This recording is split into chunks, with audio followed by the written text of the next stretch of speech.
Bonjour à tous et à toutes. Cette semaine, nous allons partir à la recherche du temple perdu, les ruines du portique d'Hermopolis. Et pour ce faire, nous allons repartir d'où on en était, c'est-à-dire du tombeau des patriarches et du plan qu'en avait fait Alibet. Plan qui était très bien dessiné dans la forme, mais qui était complètement faux dans le fond, et qui prouvait par là même que ce n'était qu'une esquisse. Et la fausseté de ce plan d'Alibet jetait un doute sur tous les autres plans qu'il avait dessinés, en particulier l'esplanade des mosquées à Jérusalem et la cour de la Kaaba à la Mecque. Plan qu'il suffit de regarder pour constater d'ailleurs que ce ne sont pas des dessins de voyageurs, mais un travail de professionnel. Un voyageur dessine ce qu'il voit, mais il fait des aquarelles, il fait des croquis, il essaye de capter une ambiance, de conserver un souvenir, alors que des plans, un plan comme l'esplanade des mosquées ou celui de la Kaaba de la Mecque, ou même le tombeau du patriarche, c'est du travail de professionnel qui demande d'être équipé, d'avoir du personnel, de consacrer du temps, et ça ne peut être en aucune façon le dessin d'un voyageur qui passe d'un endroit à l'autre, qui visite, qui s'émerveille. Rien à voir. Ici, on a un professionnel du plan qui travaille, et s'il travaille à faire des plans, c'est qu'il est payé par quelqu'un. Par qui on ne sait pas précisément, mais on peut déjà donner un nom, puisque par la filiation qu'il a, on dira que ceux qui le payent, ce sont des militaires. Donc son plan est faux, c'est une esquisse, et donc on se demande finalement si le plan de l'esplanade des mosquées ou celui de la Mecque n'est pas également une esquisse ou un plan de projet. Puisque de toute façon, d'une façon générale, on fait les plans avant de construire et non pas après que ce soit construit. C'est comme ça que ça se passe dans la vraie vie. Alors il n'y a pas qu'Alibet qui a fait des plans. On a parlé de ce voyageur anglais, George Sandys, au soi-disant XVIe siècle, mais qui dessine au XVIIIe. On a expliqué pourquoi. Mais on a aussi la description de l'Égypte, c'est les documents dont nous allons nous intéresser aujourd'hui, qui ont été faits suite à la campagne de Bonaparte en Égypte, campagne qui s'est déroulée entre 1796 et 1802, et des plans qui ont été mis au propre par la Commission des sciences et des arts d'Égypte, sous la direction de Dominique Vivant-Desnoms, de 1809 à 1829. On a aussi les voyages en basse et haute Égypte du même Vivant-Desnoms, les ruines de Palmyre, 1753, Robert Wood, les ruines de Baalbek, 1757, Robert Wood, Voyage en Syrie-Palestine, de Johan Bouckaert, auteur qui, par ailleurs, est suspecté d'avoir écrit les hadiths de Boukhari, donc début du 19e également. Toute une série d'ouvrages qui sont finalement datés de la même période, c'est-à-dire entre 1750 et 1820, dans laquelle des auteurs occidentaux ont dessiné, dépeint des monuments antiques en Perse, en Égypte et en Palestine. C'est-à-dire toute la région, finalement, qui correspond au décor dans lequel se déroule l'histoire des Hébreux, l'histoire de l'Israël antique. Bon, il y en a d'autres, je ne les ai pas tous cités, mais ça permet de se faire une idée de l'étendue de la question. Et finalement, on peut se demander si tous ces livres ne seraient pas suspects et s'ils ne mériteraient pas un petit peu notre attention pour voir si finalement ils correspondent à la réalité construite ou s'ils ne sont finalement que des esquisses avant travaux, des plans avant de construire, des plans qui ont servi ensuite aux maçons à fabriquer les monuments antiques pour nous faire croire à l'existence d'une civilisation séculaire, pour nous faire croire à la présence des Hébreux, à la présence du peuple des fils d'Israël en Palestine. Et finalement, si tout ce travail-là n'était pas qu'un projet à finalité sioniste. Évidemment, dit comme ça, c'est très gros, c'est incroyable. Et je comprends tout à fait ceux qui me disent, vous êtes fous de penser des choses pareilles. Mais devant les preuves accumulées jusque-là, la fausseté de l'histoire, on est en droit de se poser des questions. On est en droit, de suspendre au moins un temps son jugement et de ne pas décider a priori que ce qu'on voit en Égypte, en Mésopotamie ou ailleurs, eh bien, n'est pas le résultat d'un mensonge, et d'examiner les faits, de faire une enquête et de se poser des questions. Alors on reviendra vraisemblablement sur l'esplanade des mosquées, le mont du Temple, le mur des Lamentations. On en parlera probablement dans une prochaine vidéo. Mais ce qui va nous intéresser pour le moment, bien, c'est la description de l'Égypte, c'est-à-dire cette série de planches ramenées par les armées de Bonaparte lors de la campagne d'Égypte. Puisque je me suis mis à gratter un petit peu le truc pour voir si finalement on ne trouverait pas dans ces planches les preuves de la falsification. Alors j'ai commencé à regarder 2-3 trucs, hein, comme le temple de Ramsès II à Luxor, dont on avait déjà parlé dans la question de l'obélisque, le fameux obélisque de Luxor qui lui a été ramené à Paris. Alors effectivement, on peut trouver des erreurs, mais c'est difficile de les interpréter. Ou par exemple, le carré de colonnes qui sont derrière le grand portique, qui sont très bien dessinés sur les coupes, mais qui sont absentes sur les perspectives vues de loin. Colonnes bien présentes sur le site aujourd'hui. On peut imaginer qu'elles étaient tombées et qu'ils les ont relevées et restaurées. Mais si elles étaient tombées et enterrées, comment ont-ils fait pour si bien les dessiner? Il y a là un contresens, sauf s'ils les ont si bien dessinées pour pouvoir les construire ensuite. Ou on peut se demander comment ils ont dessiné des pieds du mur qui étaient enterrés et qui ne seront déterrés finalement qu'après le déménagement de l'obélisque. Et puis, dans ma recherche, je tombe sur ce truc, le portique d'Hermopolis. Je me dis, mais qu'est-ce que c'est que ce truc? Je ne connais pas. On regarde sur l'image, on voit que le truc est immense, hein, les personnages qui sont en pied de l'ouvrage, eh bien, ils montrent la taille du truc. Ça fait 30 mètres de large, ça fait 15 mètres de haut, 16 mètres de haut. C'est l'équivalent d'un immeuble de 4 étages, on pourrait y loger 30 logements. Et ce truc, je ne sais pas où c'est, je ne connais pas. Donc je fais la recherche, il y a 3 planches dans les panneaux de la description de l'Égypte. Il y a une planche, un plan masse, qui précise où ça se trouve, Al-Munaïm en Égypte. Et puis une planche qui montre le portique tel qu'il était au moment de sa découverte, avec une description qui dit ceci. Vue du portique, prise du côté du midi. Cette vue présente l'état actuel des colonnes du portique. Ces colonnes, étant d'une dimension colossale, ne sont ruinées qu'à la superficie et nullement dans le noyau. On attribue cette dégradation à l'entreprise d'Imbay qui voulut saper les colonnes pour chercher de prétendus trésors. Les figures placées sous le portique servent d'échelle pour faire juger de la proportion gigantesque du monument, qui était le plus considérable de la Thébaïde après les grands palais de la capitale. Donc ces palais de la capitale, ça semble être le temple de Karnak et le temple de Ramsès II à Luxor, hein, qui est donc Thèbes de l'ancienne Égypte. Et puis il y a une deuxième planche dont on nous dit qu'elle représente l'état du portique restauré. Élévation du portique, la comparaison de cette figure avec la planche précédente fera suffisamment connaître ce que la restauration a ajouté à cette élévation. La porte d'entrée, les murs d'entrecolonnement et les antres ont été ajoutés. Mais ici l'analogie est tellement frappante qu'il n'y a pour ainsi dire aucun doute que les choses existaient ainsi de la construction première du monument. L'analogie, c'est avec, je pense, le temple de Kendara, qui est ailleurs. Les colonnes ressemblent à celles des palais de Thèbes, donc Karnak et le temple de Ramsès II. Donc voilà hein, ce que la restauration a ajouté à l'élévation. Il nous présente le truc comme ayant été restauré, ce qui est contredit par un autre texte qu'on trouve dans Description Antiquité, où il est dit que la restauration n'a pas été faite. Passons, puisque de toute façon, le truc n'existe plus. Donc je poursuis ma recherche, je trouve le lieu, Ashmonaïm en Égypte, aucune photo du temple, ni dans Google, ni dans Google Images. Sur place, aucune trace. Dans Google Earth, s'il y a 20 photos du site, eh bien, le truc n'y est pas. C'est-à-dire que l'objet a complètement disparu. Et puis, aucune mention non plus du portique d'Hermopolis sur la fiche Wikipédia d'Hermopolis.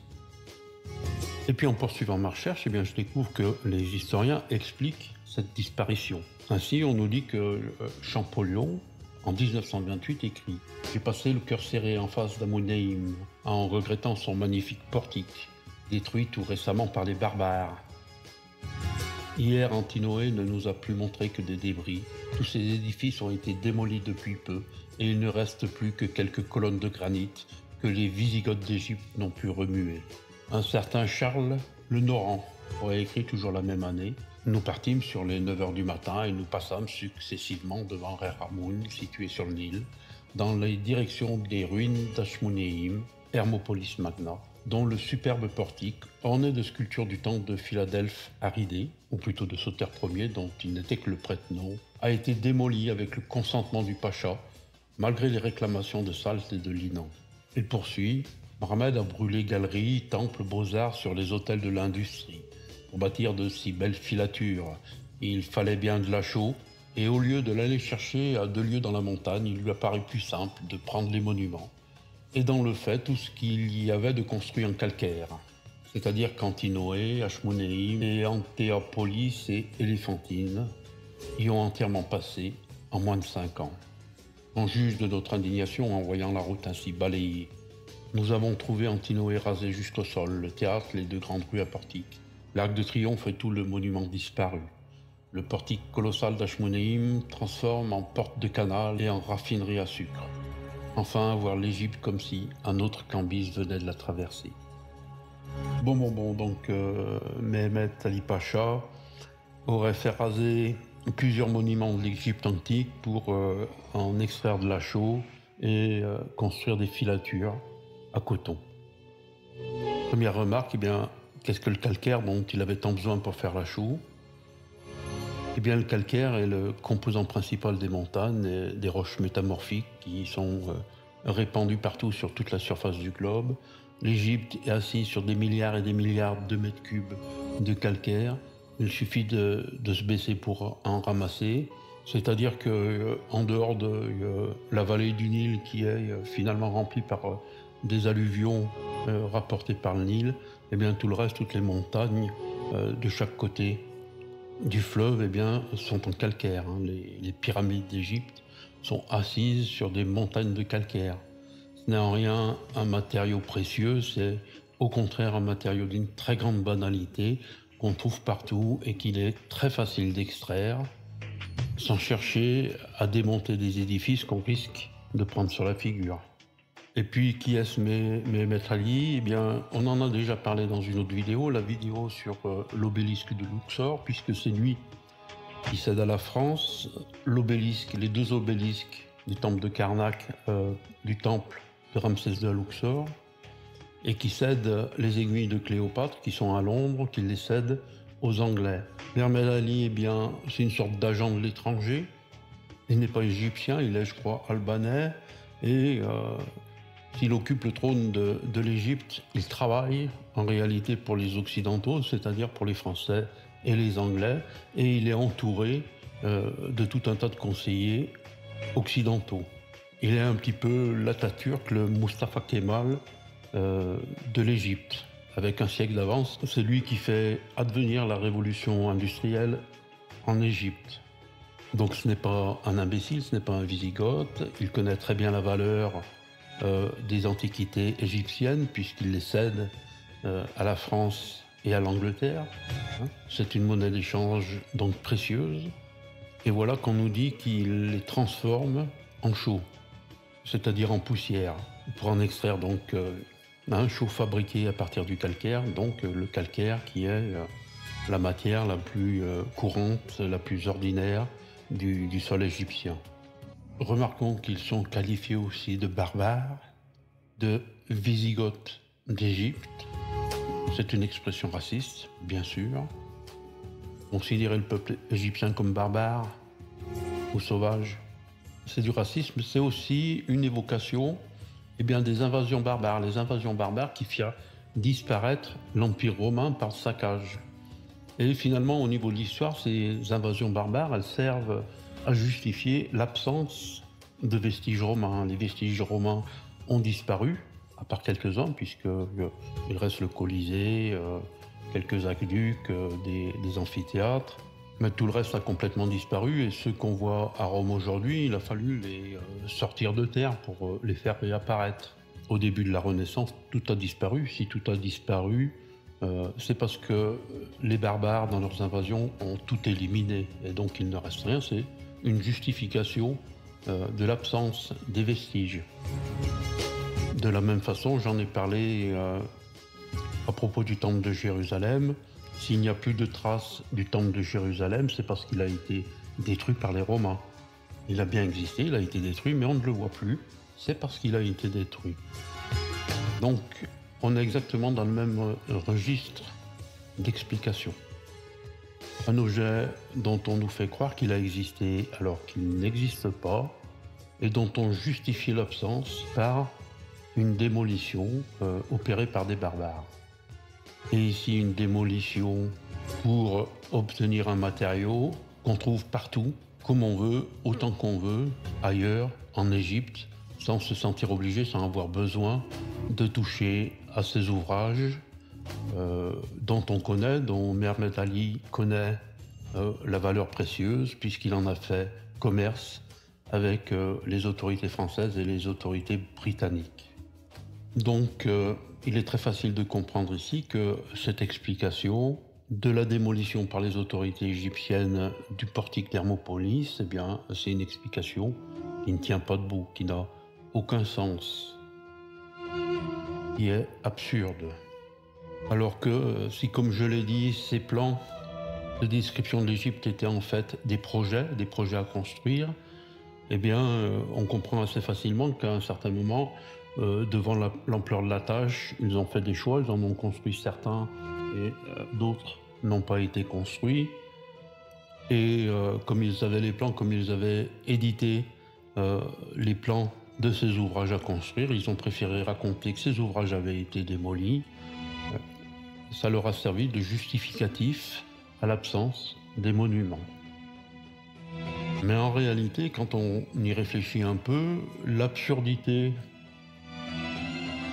du prétexte à la démolition est bien plutôt la preuve que ces documents sont bien des plans d'ouvrages qui, au moment où ils ont été dessinés, n'étaient pas encore construits.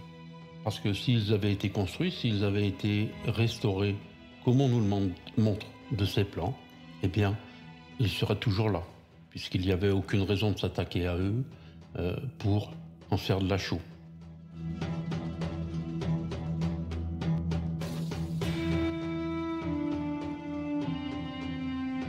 Alors il y a d'autres sites qui ont été détruits, pour les mêmes raisons, pour récupérer du calcaire, de la pierre de montagne, en faire de la chaux.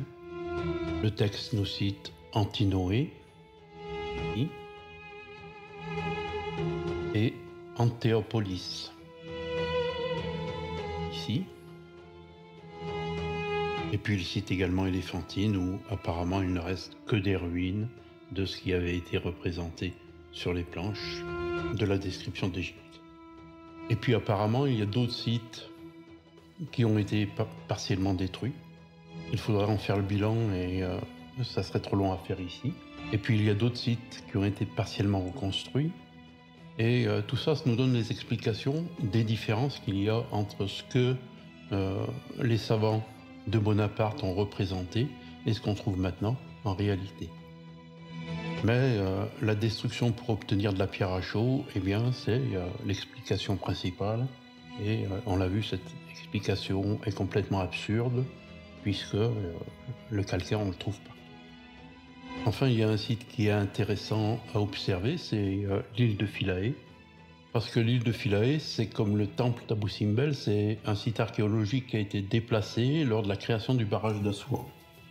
Et lorsque vous allez sur la nouvelle île de Philae, eh bien vous êtes dans un site archéologique qui ressemble tout à fait à un site archéologique. Hein, c'est comme les grottes de Lascaux qu'on visite par rapport à la grotte de Lascaux réelle.